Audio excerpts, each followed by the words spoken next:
lantip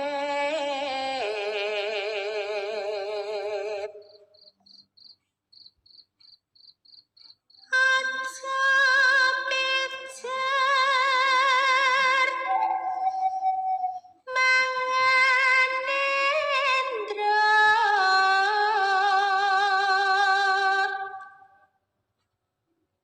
kaprawiran den kaesti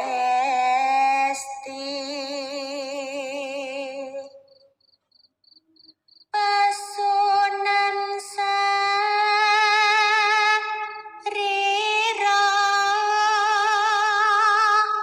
nira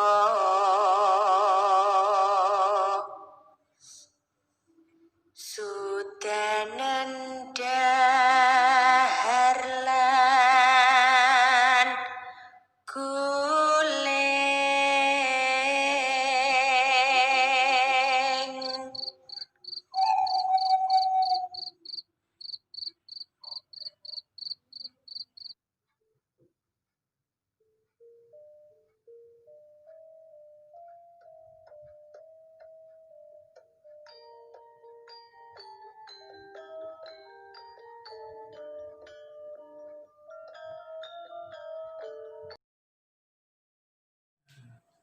Untuk memahami siapa aku, kita mesti mengetahui nih perangkat-perangkat dari tubuh manusia.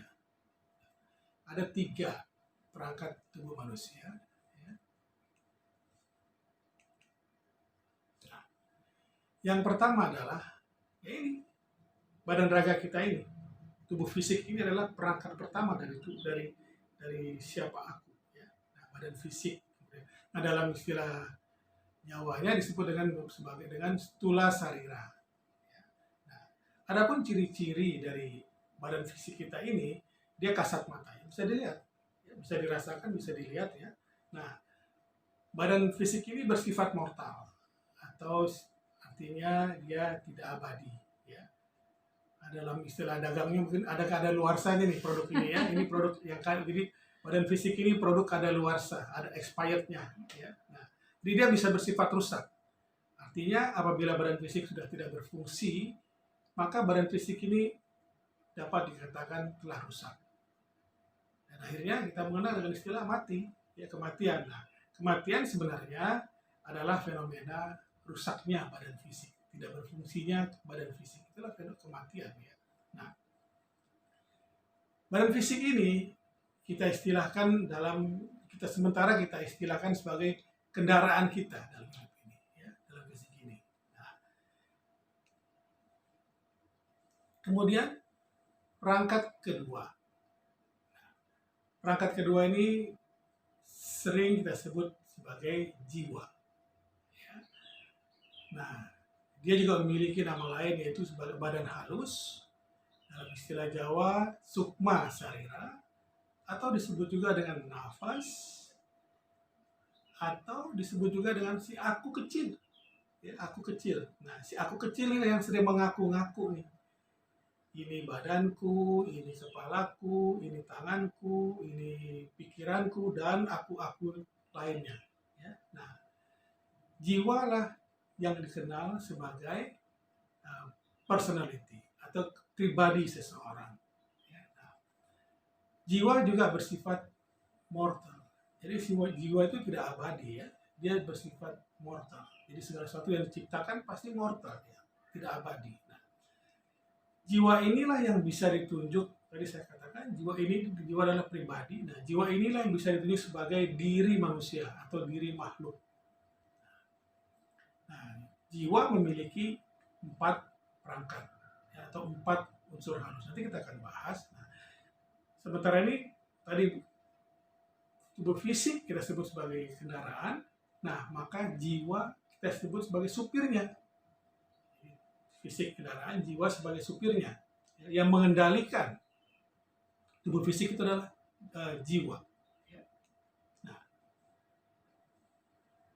sekarang kita bahas 4 unsur jiwa.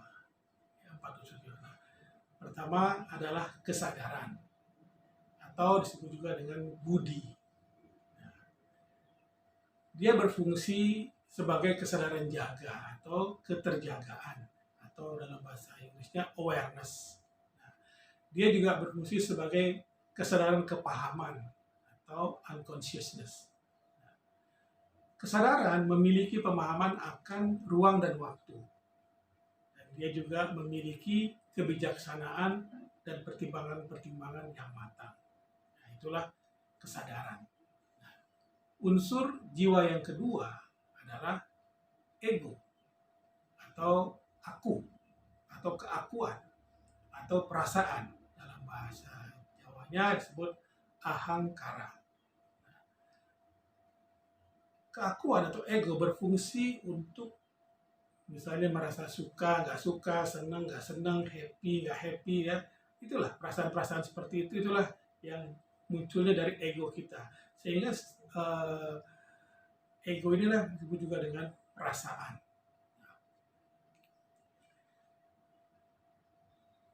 Perangkat unsur jiwa yang ketiga adalah ingatan atau pencerapan. Bahasa Jawanya pencerapan, ya, pencerapan. Nah, ini disebut juga dengan cita. Ya. Dia berfungsi untuk mencerap atau mengumpulkan berbagai pengalaman yang kita alami, ya, lalu dicerap, diingat, sehingga sering juga disebut sebagai gudang ingatan. Ya. Nah, secara mudah dapat dikatakan bahwa ini adalah memori, ya. Nah, unsur yang keempat yaitu pikiran atau bahasa Jawanya disebut dengan manah. Ya. Fungsinya apa? Ya untuk berpikir. Ya. Nah, fungsi lainnya apa? Untuk mereka-reka, menghayal, membayangkan sesuatu yang aneh-aneh, yang indah-indah, yang baik-baik. Semuanya itu adalah pikiran. Nah, pikiran adalah pemimpin dari 10 indera. Nanti kita akan bahas nih, apa itu 10 indera. Selama ini kita mengenal mungkin 5 indera. Kita akan mengenal 10 indera. Nah, apapun kesan yang datang dari indera itu akan diterima oleh pikiran untuk pertama kalinya dan akan diolah oleh unsur-unsur jiwa lainnya. Saya ingin tahu lebih dalam, Mas, penjabarannya mengenai 10 indera ini. Nah, kita akan coba bahas mengenai 10 indera, tapi kita hanya nggak detail, ya, nggak detail. Kita nanti kalau mau detail lain kali kita bisa diskusikan lagi, bisa obrolin lagi, ya. Nah, ada 10 indera. Pertama adalah pendengaran, ya, penglihatan, penciuman, pengecapan, ya, perabaan dan pengucapan. Ini yang kita kenal dengan perabaan, ini yang kita kenal dengan 5 indera. Nah, kemudian ada pengucapan, ada perabaan dan kemampuan gerak tangan. Ada lagi indera perabaan dan kemampuan gerak kaki. Ada lagi perabaan dan kemampuan gerak kelamin. Nah, yang terakhir adalah perabaan dan kemampuan untuk gerak dubur. Ini yang disebut dengan 10 indera. 5 indera pertama disebut dengan panca indera yang kita kenal, ya, atau disebut juga dengan 5 indera kesadaran. Jadi dari 5 indera kesadaran. Nah, sedangkan 5 indera berikutnya disebut juga dengan 5 indera perbuatan. Itu semuanya yang ada unsur dengan perbuatan. Nah, bersamaan ke-10-nya disebut dengan dasa indera. Ke-10 indera inilah yang dikendalikan atau dipimpin oleh pikiran. Sehingga pikiran disebut juga sebagai indera ke-11. Nah, ke-11 indera inilah disebut dengan eka dasa indera atau eka dasa indria, gitu, ya. Nah, itu nah, kemudian keempat unsur halus ini, ya, itu kesadaran, keakuan atau ingatan, pikiran, ya, adalah yang membentuk jiwa. Nah, ini merupakan, tadi saya katakan, ini merupakan pribadi dari makhluk manusia. Nah, jika saya menunjuk seseorang, ya, misalnya saya menunjuk Mbak Midut nih, sebenarnya saya tidak menunjuk kepada tubuh fisik ini, tapi saya menunjuk kepada jiwa, sesuatu badan halus yang ada di dalam tubuh fisik ini, ya. Nah, karena memang jiwa terbungkus oleh tubuh fisik, ya.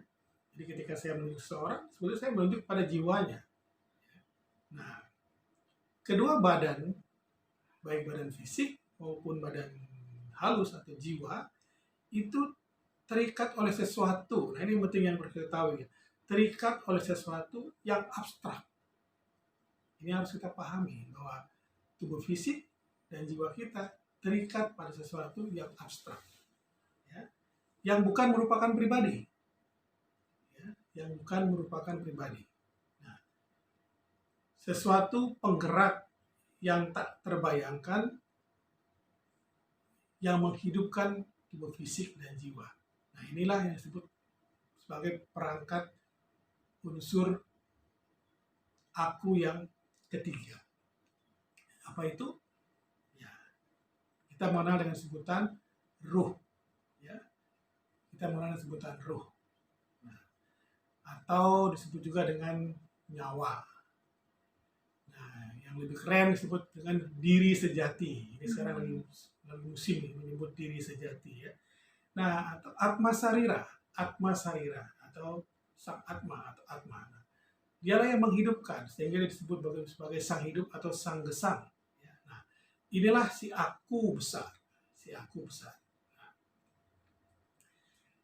atma atau ruh inilah yang senantiasa menghidupkan jiwa. Ya, saya katakan senantiasa menghidupkan jiwa. Baik dalam kondisi jiwa memiliki badan fisik maupun tidak.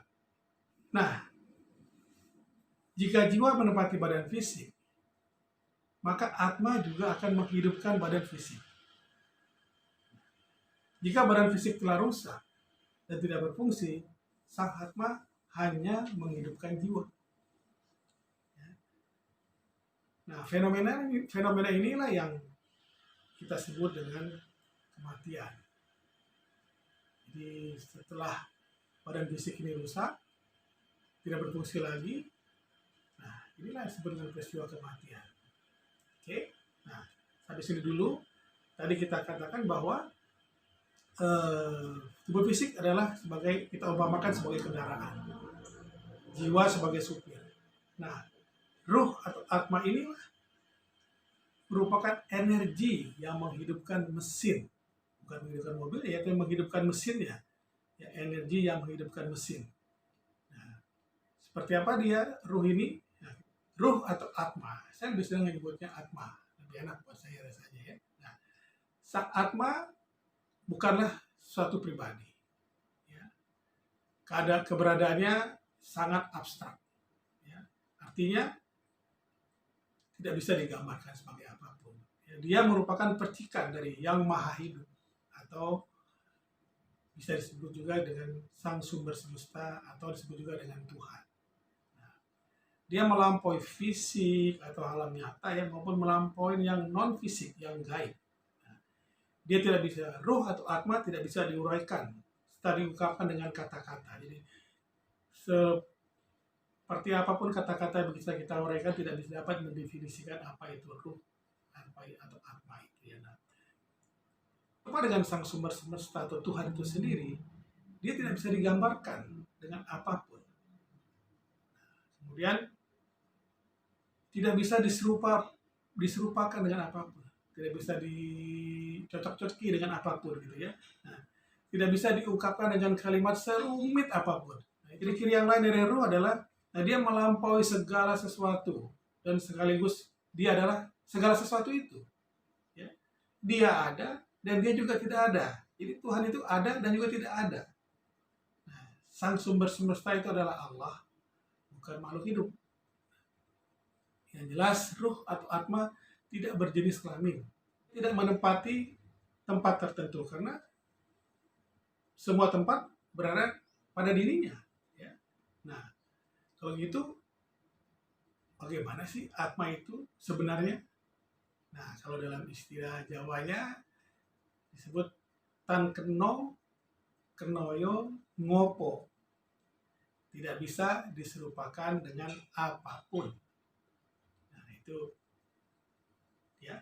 Nah, dan sang atma atau ruh adalah percikan dari sumber semesta, ya. Bagian dari sang sumber semesta, atau bagian dari Tuhan itu sendiri. Seperti telah dijelaskan, ya, kematian sebenarnya adalah fenomena kerusakan badan fisik. Nah, kematian terjadi ketika badan fisik sudah tidak berfungsi lagi. Nah, dalam keadaan seperti ini, jiwa akan keluar dari badan fisik.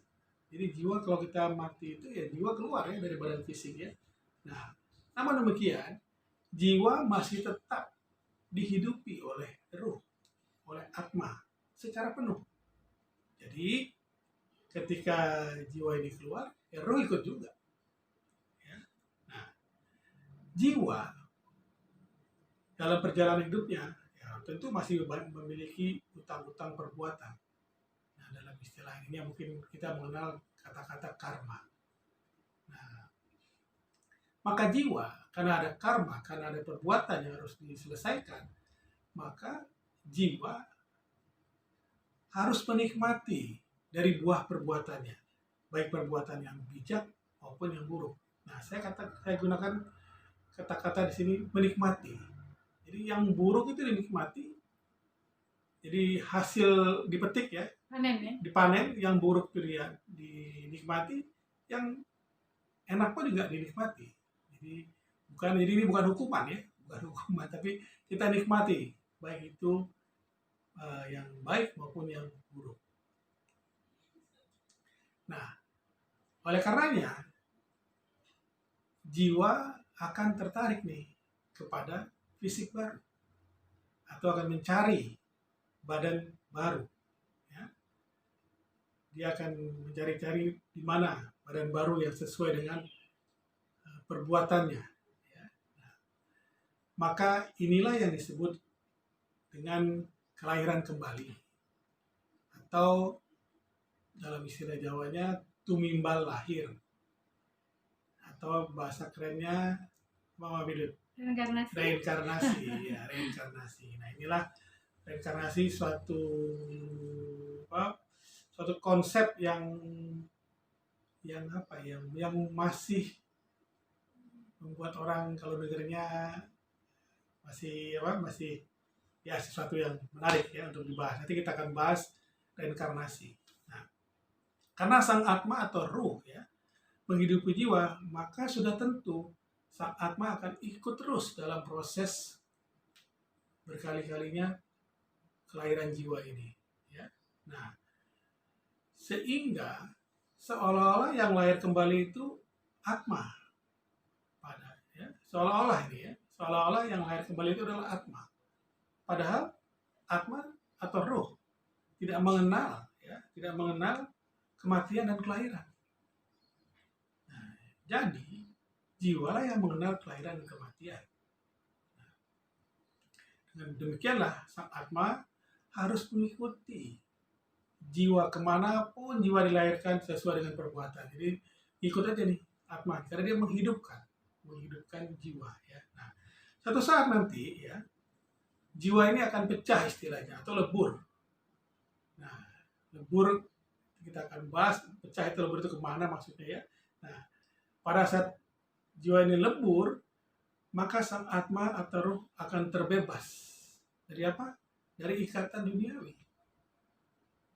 Ya, dari ikatan duniawi. Nah, dan dia akan kembali kepada sang sumber semesta atau Tuhan itu sendiri. Jadi setelah terbebas dari ikatan duniawi, maka sang atma akan kembali ke sang sumber semesta atau Tuhan. Ya. Nah, dalam istilah inilah disebut dengan peristiwa moksa atau kesempurnaan atau pembebasan akhir, di mana manusia sudah mencapai kesempurnaan. Terima kasih Mas Eka, ternyata obrolannya menarik sekali. Ini sih obrolan jiwa ya Mas Eka. Terima kasih untuk sudah diberi kesempatan ikutan ngobrol di ngobrolnya Kauro Budinya channel Mas Eka ya. Mudah-mudahan di lain kesempatan bisa kita ikutan lagi ya, sama teman-teman yang lain yang kita ngobrol. Oke, terima kasih Mas Eka. Hong Rahayu. Hong Rahayu.